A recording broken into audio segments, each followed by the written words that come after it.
என் உயிரினும் மேலான இரத்தத்தின் இரத்தங்களே, உடன் பிறப்புகளே, என் நெஞ்சில் குடியிருக்கும் பிஞ்சு உள்ளங்களே, உங்கள் அனைவருக்கும் என் வணக்கத்தை தெரிவித்துக் கொள்கின்றேன். வழக்கம் போல் நம்ம அரசியல் ரீதியான விஷயங்களை பேசுகிறது வழக்கம்.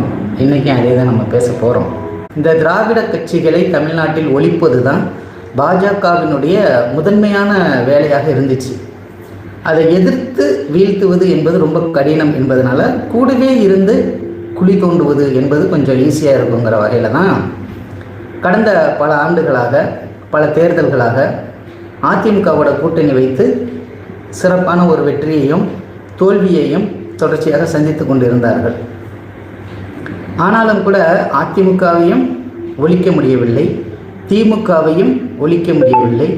ரெண்டாவது நம்ம கூட்டணி கட்சிகள் இருக்காங்க பாருங்கள், திமுகவினுடைய கூட்டணி கட்சிகள், இப்போ சிபிஎம், சிபிஐ, விடுதலை சிறுத்தைகள், ஐயுஎம்எல் போன்ற கூட்டணி கட்சிகள், இதையாவது ஒழித்து விடலாம் என்று நினைத்தார்கள். அதுவும் முடியவில்லை. ஆனால் இவர்கள் இத்தனை ஆண்டுகளாக கஷ்டப்பட்டு திட்டமிட்டு ஒழிக்க வேண்டும் என்று நினைத்த ஒரு விஷயத்தை எந்த ஒரு திட்டமும் இல்லாமல், எந்த ஒரு செயல்பாடும் இல்லாமல், மக்களுக்காக எந்த ஒரு போராட்டம் நடத்தலை, ஜெயிலுக்கு போகலை, எந்த ஒரு கலவரங்கள் நடக்கலை, என்னுடைய கொள்கை இதுதான் அப்படின்னு சொல்லி மக்கள் மத்தியில் போயிட்டு பிரச்சாரம் செய்யலை, ஓட்டு கேட்டு அனைத்து தொகுதிகளுக்கும் போகவே இல்லை, இவ்வளவும் செய்யவில்லை என்றாலுமே கூட ஈஸியாக எளிமையாக விஜய் அவர்கள் பாஜக நினைத்த அனைத்தையும் செய்து முடித்து விட்டார் 2 ஆண்டுகளில். எப்படி சாத்தியமாச்சு அப்படின்னாக்கா, இதற்கு முன்னாடி வரைக்கும் நானே ஒரு வேறு விதமான ஒரு கண்ணோட்டத்தில் தான் இருந்தேன். ஆனால் இப்போ என்னுடைய கண்ணோட்டம் என்பது கொஞ்சம் மாறி இருக்கு. என்ன காரணம் அப்படின்னாக்கா, எங்கள் அமைப்பில் ஒரு வெளியீடு மாதம் வெளியிடுறாங்க. அந்த வெளியீட்டில் விஜய் அவர்கள் எப்படி வெற்றி பெற்றார், மக்கள் எதனால் அவருக்கு வாக்களித்தார்கள் என்பதை பற்றி ஒரு விரிவான 2 கட்டுரைகள் போட்டிருக்காங்க. அதை படித்ததற்கு பிறகு தான் எனக்குமே சரி, இது விஜய்க்கு கிடைத்த வெற்றி அல்ல, மக்கள் மாற்றத்தை தேடினார்கள், கிடைக்கல. அவங்க எதிர்பார்த்த மாற்றங்கள் எதுவுமே கடந்த 50-60 ஆண்டுகளாக நடக்கலை. அப்போ நடக்காத பொழுது புதிதாக இப்போ தான் ஒருத்தர் நல்ல பிரபலமான ஒரு நபர் அரசியலுக்கு வரும் பொழுது டக்குன்னு அவரை ஆதரித்து வாக்களிப்பது என்கின்ற மனநிலைக்கு மக்கள் மாறி இருக்கிறார்கள் என்பதை நமக்கு அதை படித்ததற்கு பிறகு தான் புரிய ஆரம்பிச்சிச்சு. அது மட்டும் இல்லாமல் விஜய் அவர்களுக்கு வாக்களித்ததற்கு மக்களிடம் இருந்த முக்கியமான சில விஷயங்களை பார்த்தோம் அப்படின்னாக்கா, கடன் நெருக்கடி என்பது மக்களுக்கு தொடர்ச்சியாக இருந்துக்கிட்டே இருக்குது. ஒருத்தர் 2 பேர் கிடையாது, கோடிக்கணக்கான மக்களுக்கு கடன் நெருக்கடி என்பது தொடர்ந்து இருந்துக்கிட்டே இருக்குது. அது திமுக ஆட்சியோ அதிமுக ஆட்சியோ அதற்கு முன்பு இருந்த காங்கிரஸ் ஆட்சியோ எந்த ஒரு ஆட்சியாக இருந்தாலும் சரி, கடன் நெருக்கடி என்பதும் பற்றாக்குறை வாழ்க்கை, வருமானம் என்பது எப்பொழுதுமே பற்றாக்குறையாகவே இருக்கக்கூடியதாக இருக்குது. அப்படிங்கிறப்ப இந்த பற்றாக்குறையை வைத்துக்கொண்டு நம்ம எவ்வளவு நாளைக்கு தான் குடும்பம் நடத்த முடியும்? எந்த ஒரு வேலையுமே மகிழ்ச்சியாக செய்ய முடியாமல், எந்த ஒரு வேலை செய்ய வேண்டும் என்றாலும் கடன் வாங்கி தான் செய்யணும் என்கின்ற ஒரு மோசமான சூழலில் மக்கள் இருத்தப்பட்டிருக்கிறார்கள் கடந்த பல ஆண்டுகளாக. அப்போ இதிலிருந்து மீட்பதற்கு ஒரு மீட்பர் வேண்டும் என்று மக்கள் ஏற்கனவே நினைத்து கொண்டிருந்தார்கள். அப்போ அந்த மீட்பருக்கு எங்கே போகிறது, யார் வருவாங்க அப்படின்னு எதிர்பார்த்து கொண்டிருந்த நிலைமையில் விஜய் அவர்கள் வந்தார். மக்களும் ஓரளவிற்கு சிறப்பான வாக்குகளை செலுத்தி வெற்றியடைய வைத்து விட்டார்கள். அப்போ மக்களை பொறுத்த வரைக்கும் தன்னை மீட்க வந்த ஒரு மீட்பராகத்தான் விஜய் அவர்களை பார்ப்பதாக மற்ற கட்சிகளுமே கூட சொல்கிறாங்க. இப்படி நடக்கக்கூடிய இந்த சூழலில் பாஜக பார்த்தீங்கன்னாக்கா வாயே திறக்கவே இல்லை. நீங்கள் பார்த்தீங்கன்னா தெரியும், கடந்த திமுக ஆட்சியில் நம்ம ஆர்.என். ரவியை வைத்துக்கொண்டு நேரடியாக அவங்க ஆட்சி நடத்த முடியவில்லை என்றாலும் கூட ஆர்.என். ரவியை வைத்துக்கொண்டு தமிழ்நாடு அரசிற்கு எந்த அளவிற்கு குடைச்சல் கொடுக்க முடியுமோ அந்த அளவிற்கு குடைச்சலை கொடுத்து கொண்டே இருந்த ஒரு ஆட்சி முறை தான் கடந்த 5 ஆண்டுகளில் நடந்துச்சு.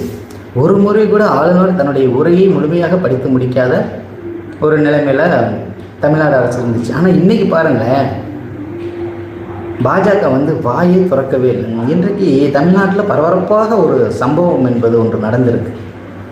அது இன்றைக்கி நடந்துச்சா அல்லது நேற்று நடந்ததா அப்படிங்கிறது நமக்கு தெரியல. ஆனால் வலைத்தளங்களில் இப்போ ட்ரெண்டிங்கில் போயிட்டு இருக்கக்கூடிய ஒரு விஷயம் அது என்ன அப்படின்னாக்க, அண்ணா பல்கலைக்கழகம் எதிரில் இரட்டை கொலை சம்பவம் என்பது நடந்திருக்குது. அது என்ன மோட்டிவேஷனால் நடந்துச்சு? நண்பர்களுக்குள்ளே ஏற்பட்ட பிரச்சனையா, அல்லது குடிபோதையில் ஏற்பட்ட தகராறா, அல்லது பெண்கள் சம்மந்தப்பட்ட பிரச்சனையா அப்படிங்கிற எதுவுமே இதுவரைக்கும் வெளியில் வரல. ஆனால் பொது இடத்துல, பல பேர் நடமாடக்கூடிய பொது இடத்துல 4 பேர் கண்ணுக்கு நமக்கு தெரியுது. இங்கிட்டு 2 பேர் ஓடுறாங்க, இங்கிட்டு 2 பேர் ஓடுறாங்க, பைக் எடுத்துகிட்டு ஓடி போகிறாங்க. இந்த 4 பேர் சேர்ந்து 2 பேரை அடித்து கீழே தள்ளியிருக்காங்க. அவங்க செத்துட்டாங்க அப்படின்னு தான் சொல்கிறாங்க, இறந்து விட்டார்கள், இரட்டை கொலை என்று தான் அதை சொல்கிறாங்க. அவங்க கடைசியாக போகும்போது கூட மூஞ்சியில் போய் நச்சுன்னு ஒரு மிதிச்சுட்டு தான் 2 பேர் போகிறாங்க பைக்கில்.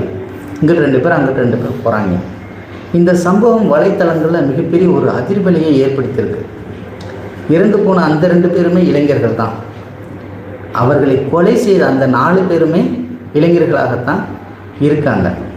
அப்படிங்கிறப்ப இப்படிப்பட்ட சம்பவம் என்பது நாளுக்கு நாள் அதிகரித்து கொண்டே போகிறது. விஜய் அவர்கள் வருவதற்கு முன்னாடி நாங்கள் வந்துட்டோம் அப்படின்னாக்க அடுத்த செகண்டே பார்த்தீங்கன்னாக்க சட்டம் ஒழுங்குலேருந்து, பெண்கள் பாதுகாப்புலேருந்து, ஆணவ படுகொலையிலேருந்து அனைத்தையும் நிறுத்துவோம் அப்படின்னு பயங்கர வீரவசனம் பேசிக்கிட்டு இருந்த நம்ம முதல்வர் விஜய் அவர்கள் இன்றைக்கு எதை கேட்டாலும் பதில் சொல்லாமல் மௌனமாக இருக்கின்றார். சட்டமன்றத்தில் பேசலை, அதை பற்றி எதிர்க்கட்சிகள் கேள்வி எழுப்புனாங்கிறதெல்லாம் 2வது பட்சம். சாதாரண மக்களாகிய நாமளே என்ன எதிர்பார்க்குறோம்? இப்போ ஒரு சம்பவம் நடக்குது, இப்போ இந்த 2 பேர் கொண்டுட்டாங்க, செத்து போயிட்டாங்க. 4 பேர் சேர்ந்து 2 பேரை கொண்டு இருக்காங்க. என்ன மோட்டிவேஷன், ஏது, அது எதை பற்றியும் தெரியாது. காவல்துறை விசாரிக்கும், உடனடியாக காவல்துறை விசாரிக்கும். அந்த மாதிரி சம்பவங்கள் நடக்கும் பொழுதெல்லாம் முதல்வர்கிட்ட போய் கேள்வி கேட்பது, அந்த முதல்வர் வந்து அதற்கு உரிய பதிலை அளிப்பது. மு.க. ஸ்டாலின் சொல்லுவார், இல்லாட்டி உதயநிதி ஸ்டாலின் சொல்லுவார். இவங்க வந்து இந்த மாதிரி தவறுகள் நடந்துருச்சு, அவரை சம்மந்தப்பட்ட நபரை வந்து கைது பண்ணிட்டோம், விசாரணை போய்கிட்டு இருக்கு, மிக விரைவில் தண்டனை வழங்கப்படும் என்கின்ற வகையில் ஏதோ ஒன்று சம்மந்தப்பட்ட கேள்விகளுக்கு பதில் அந்த மாதிரிலாம் சொல்லுவாங்க. ஆனால் இன்றைக்கி நம்மளுடைய முதல்வர் விஜய் அவர்கள் இந்த மாதிரி எந்த சம்பவம் நடந்தாலும் சரி எதையுமே பேச மாட்டேங்கிறாரு. அதுதான் மக்கள் மத்தியில் ஒரு பேசு பொருளாக இருக்குது. ஏன்னா மற்ற முதல்வர்கள் இருக்கும் பொழுதெல்லாம் இப்படிப்பட்ட ஒரு சூழல் இல்லை. இப்போ 13 பேர் துப்பாக்கி சூட்டில் செத்து போயிட்டாங்க தூத்துக்குடியில் அப்படின்னாக்கா, இங்கே முதலமைச்சர்கிட்ட வந்து கேள்வி கேட்குறாங்க, என்னங்க இந்த மாதிரி 13 பேரை சுட்டு கொண்டுட்டாங்களாமே அப்படின்னு கேட்குறப்ப அவர் விளையாட்டுத்தனமாக பதில் சொன்னாலும் கூட, நானே டிவியை பார்த்து தாங்க தெரிஞ்சுக்கிட்டேன், என்கிட்ட வந்து நீங்கள் கேள்வி கேட்குறீங்களே, இனிமேல் தாங்க அதை பற்றி என்னங்க விசாரிக்கணும் என்று ஒரு யதார்த்தமான பதிலை அவர் கூறினார். உண்மையே பொய், அது 2ஆம் பட்சம். ஆனால் அப்படி ஒரு பதிலை அவர் கூறினார் அல்லவா? அந்த மாதிரி தமிழ்நாட்டில் நிறைய சம்பவங்கள் இது போல் நடந்துக்கிட்டே இருக்குது. இந்த மாதிரி நடக்கக்கூடிய சம்பவங்களுக்கு முதல்வர் என்கின்ற அடிப்படையில் எந்த ஒரு பதிலையுமே விஜய் அவர்கள் சொல்ல மறுக்கிறார். அதுதான் இங்கே வந்து பெரிய நம்பிக்கையின்மையை மக்களுக்கு ஏற்படுத்துகிறது. ஏன்னா அவர் பேசிய அனைத்து கூட்டங்கள்லையுமே, தேர்தல் பிரச்சாரத்தின் பொழுது அவர் பேசிய அனைத்து கூட்டங்கள்லையுமே பயங்கர வீரவசனங்கள் பேசப்பட்டது. அதன் மூலமாக மக்களுக்கு ஒரு நம்பிக்கையும் ஏற்பட்டது.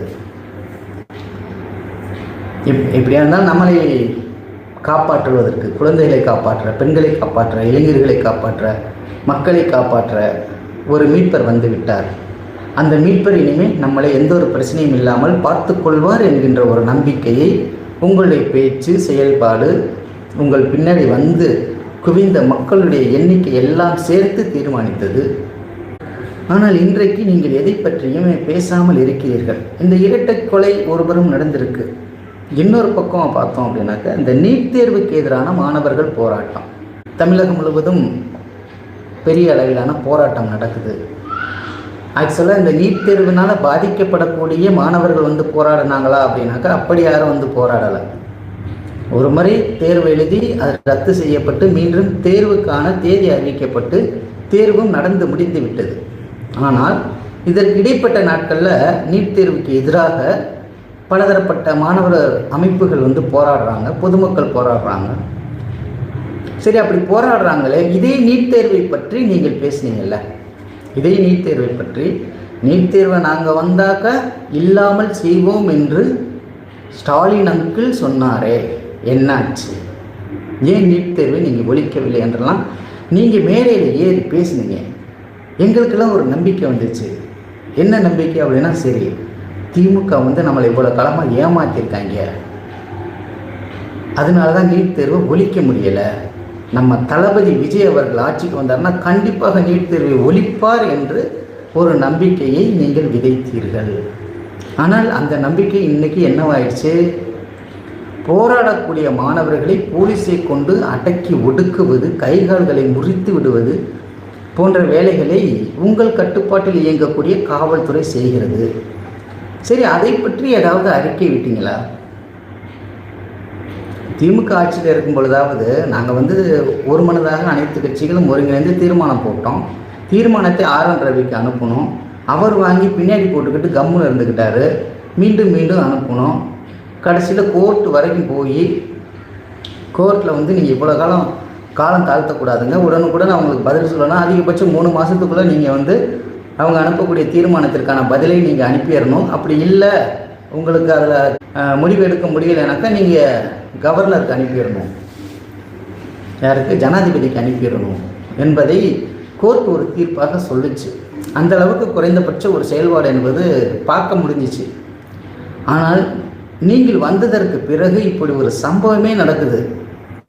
2வது முறையாக நீட் எக்ஸாமை எதிர்கொள்ள பயந்து பல பேர் செத்து போகிறாங்க, பல மாணவர்கள் செத்து போகிறாங்க. இதை பற்றி நீங்கள் பேச வேண்டுமா வேண்டாமா?